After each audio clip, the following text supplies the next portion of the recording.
I don't care what anyone says, that is fun. I'm not drinking it either, it's rough. That's what these pellets are designed for. They're super cheap. I tell you what, they're pretty good. I don't know if the lead's going to poison me more or the lemonade itself. Hi guys, welcome back. So we've well and truly blown the channel budget this week. We've got here the GAMO Pro Hunter Impact competition pellets. Now these were a whole £3.79 for a tin of 500. So that's about $5 US, about 120 Canadian dollars and 200 Aussie dollars. So they're really, really cheap. They actually don't look too bad. They've got an overall profile similar to that of a JSB Exact, that sort of basic silhouette if you like. They appear to be made out of a fairly hard lead alloy. They've got reasonably decent skirts on those. So picking through the tin, there's not a huge amount that I can see that are really well bashed up. There's a few little deformed skirts and things which you'd probably expect for a pellet of this price. We've got a bit of money left over, so we're going to get some cans as well. So we're going to test them out. We're going to run them through the Air Max Catran, potentially run some through the XTI as well. Then we'll go and bust some cans after that. So I'll get everything set up and I'll see you at the farm. Right then guys, we're here, so we're just under 25 yards, the usual spot. You should have seen it before if you've watched any of the previous videos.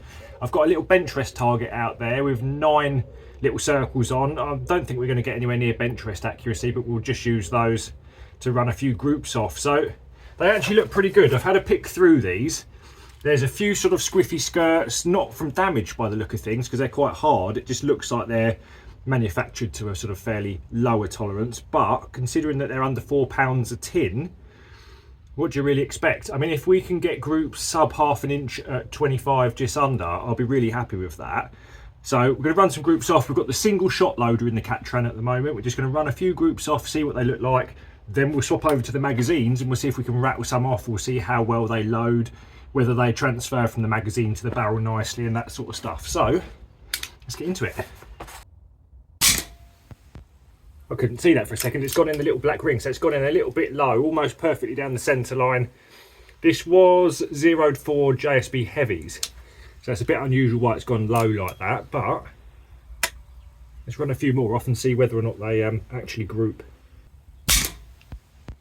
Wow. Well, we've gone straight through the bullseye. Where are the rest of them going to go? Now this little CZ barrel does seem to be a little bit fussy. It often takes just a few more to come on. So let's see. Where did that one go? My magnet's just jumped. Did it go in above the magnet? We'll have to check that GoPro footage. I can't tell, but the little magnet that's holding the card on jumped right out the way. So I don't know whether we just clipped it. This one, the skirt's quite squished on that one. Well, apart from that other one I can't explain yet. They're sort of vaguely in the same area. Right, the skirt on this one looks all right. I'm just going to move on to the little circle to the left of the ones we've just been shooting.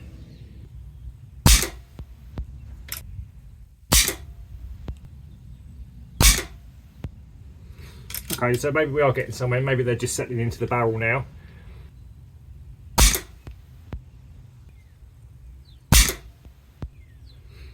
That was a funny old one. The old the rifle recoiled a little bit more then.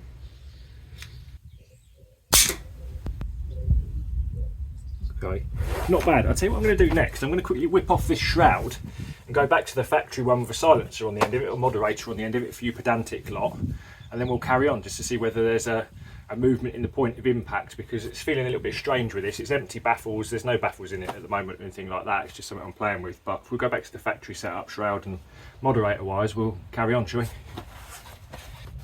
Right, so I've just gone over to the factory shroud and moderator on there, so we're probably going to find that there's a slight difference in the point of impact, but it was feeling just a little bit strange with that other shroud on there. So let's carry on. I'm going to keep to the right of the card. I don't want to go too near to the GoPro with these.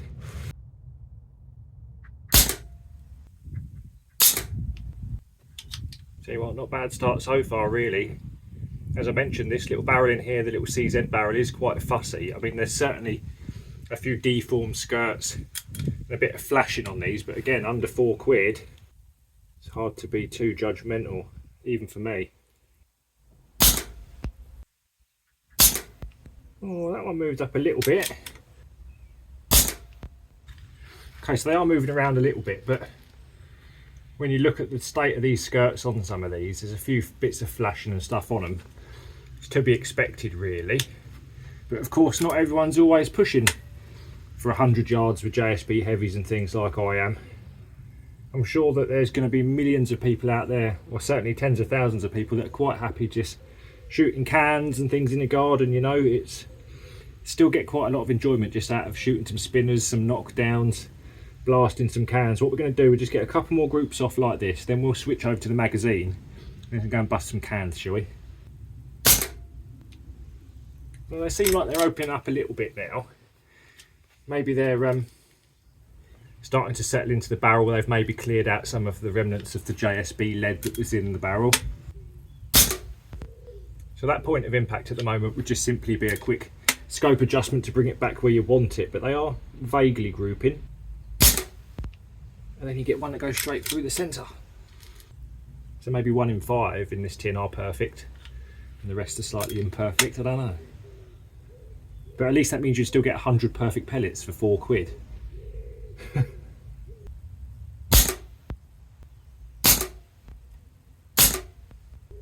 I mean, if you just sat and picked through these, you could probably tighten them groups up a lot. We're going to go onto the magazine now. I'll get one of these magazines loaded up.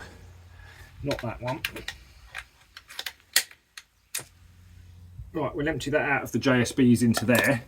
And we'll load it up with these, and we'll see how well they transfer on loading from the magazine in, and we'll see whether or not the group sizes open up or not. Right, so the magazine's loaded up. We'll get that in there. I've just found one comically squished one. Let's get that in there. I'll take this home and show you it later on. Looks like it's been gripped with some pliers or a machine or something. Something's crimped the end of that over, but I mean, most of them have got some really slight deformation on the skirts, but they're not horrific. Whereas that one's obviously something from a manufacturing fault. Something's grabbed it. Anyway, I'll show you that later on, but 1 out of a tin of 500, could live with that. Right, we're going to rattle these off fairly quick and go for the 2 bottom targets. We've got a full magazine here. We'll see what happens. GoPro's on.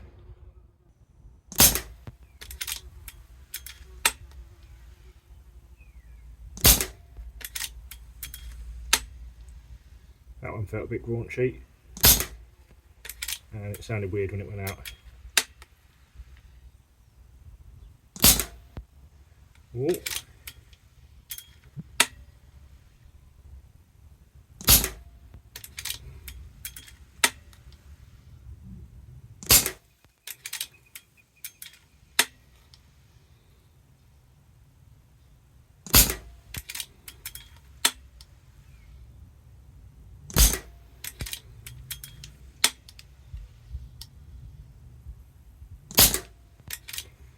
Move over to the one on the left.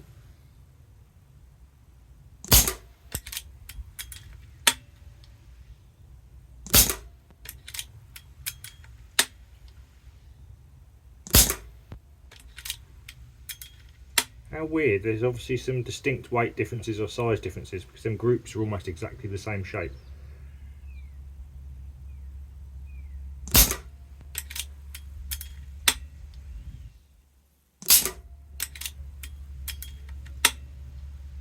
That one felt rough.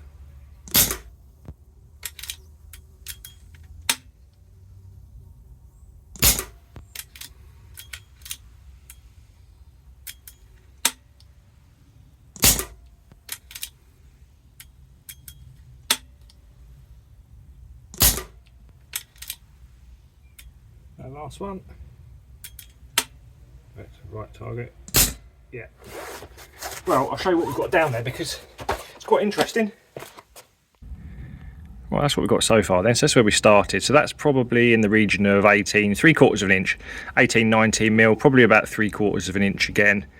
Getting a little bit more scattered. That's when we swapped over the shroud, so slight change in the point of impact. It looks like they grouped slightly better with my shroud over the factory one, but anyhow, these are the ones with the magazine, so you can see here they're a lot more scattered. Now, I was running them off quite quickly. They all felt a little bit graunchy loading from that mag into the barrel, so certainly it looks like they're going to be better single shot loaded than magazine loaded, certainly in the cat train in any case. I think what we really do need to do now though, I've got the XTI here, so I think probably we'll why don't we run a few groups off at 25 with the XTI, just to give us a ballpark and see what happens in a dedicated single shot rifle. Right then. Cheapest ammo in the UK, probably the most expensive factory produced air rifle in the UK. I've got that GoPro set out the way a little bit. I trust the rifle, but I'm not sure how much I trust this ammo around the GoPro. So let's give it a little go. This was set up, we've been using it with the JSB heavies that we pushed out to 100 yards in the last video. So all I've done is just readjust my elevation back to my 25 yard zero for JSB heavies, and we'll see how it runs. I have just realised something a bit mental though. For the price of this outfit, so the rifle and the scope, you could buy 500,000 of those. It's quite a lot, and to be fair, that's probably a better investment down the line with the price of lead and everything going up. If you've got the money, you're probably better off buying 500,000 pellets. You'd probably like to see a better return on your money. That's incredible.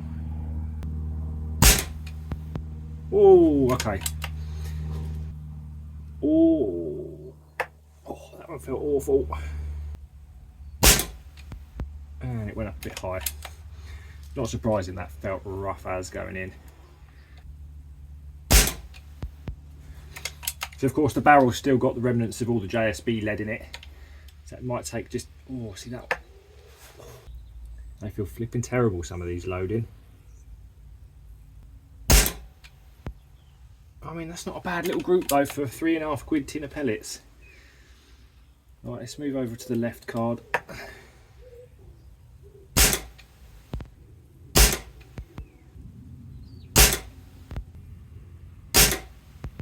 Oh, that's annoying. I mean, it's only moved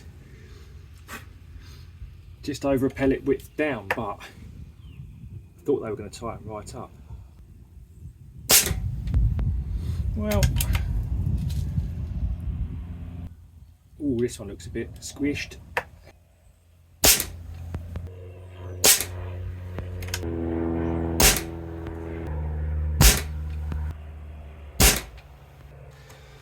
So we can see that the Catran's probably shot slightly tighter groups with them. That CZ barrel does pretty well with harder pellets generally. Doesn't necessarily mean using an expensive rifle is going to get better groups out of it. However, even the best barrel in the world can't make up for poor production tolerances. Because these are cheap, they go through less QC, probably none at all.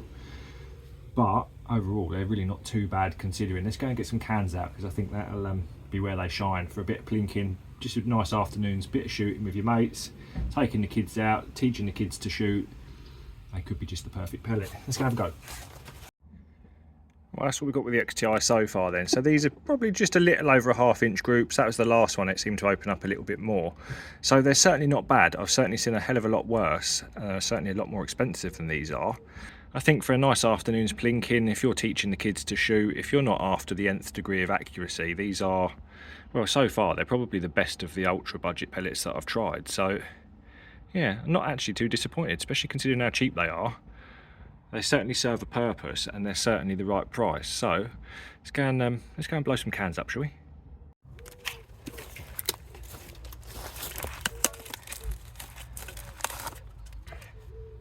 Lidl's Freeway Diet Lemonade. This stuff's absolutely vile. All it's good for is shooting.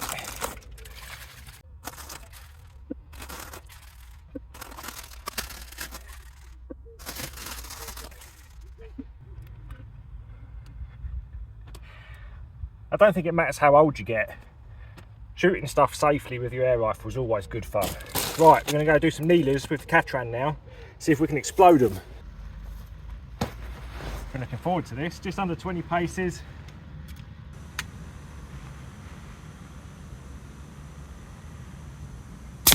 Oh, missed it.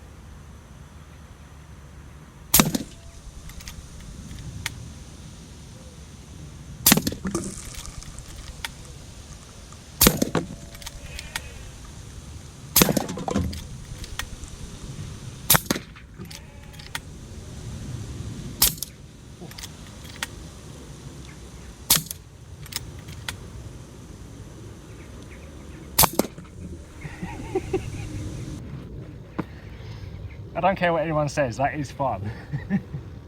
I'm not drinking it either, it's rough. That's what these pellets are designed for. They're super cheap. I tell you what, they're pretty good. Well, they made the right mess of them cans. Look at that, look, in and out.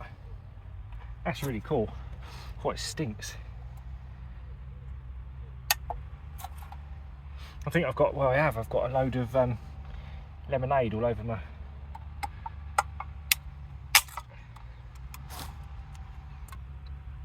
I don't know if the lead's going to poison me more or the lemonade itself. It's bloody horrible. I am very thirsty though. It's red hot.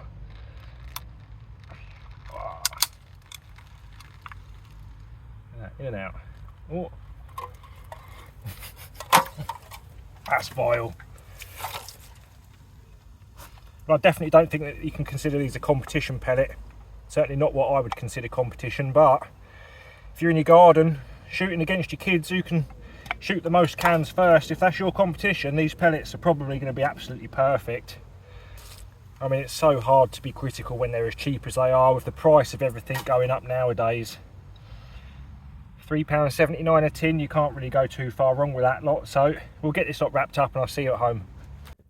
Well guys, I really enjoyed that. That was quite fun, a bit more light-hearted. Smashing them cans up was great fun, and I guess that ultimately is exactly what these are designed for. At that sort of price point, I really don't think you're going to be able to use these in any sort of high-end competition, potentially a bit of close-range pest control. However, I definitely would suggest going through them and picking out any that are deformed. I'll show you some of the deformed ones that I have found.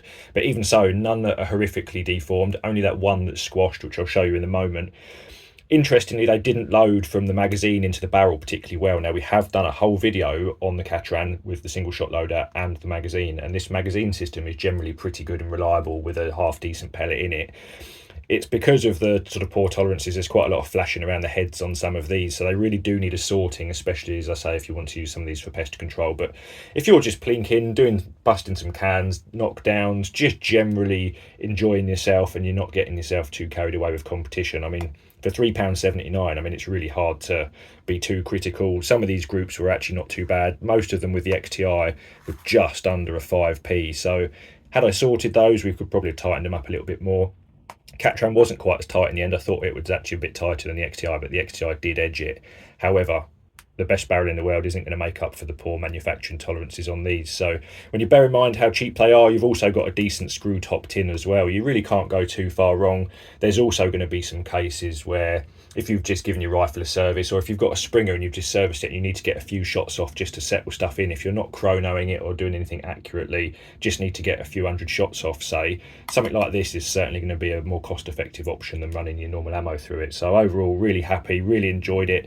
Great fun to bust some cans, just a nice chilled out afternoon really. So overall, really happy with these little GAMO ones. I think they're probably the best ultra budget pellet that I've tested yet.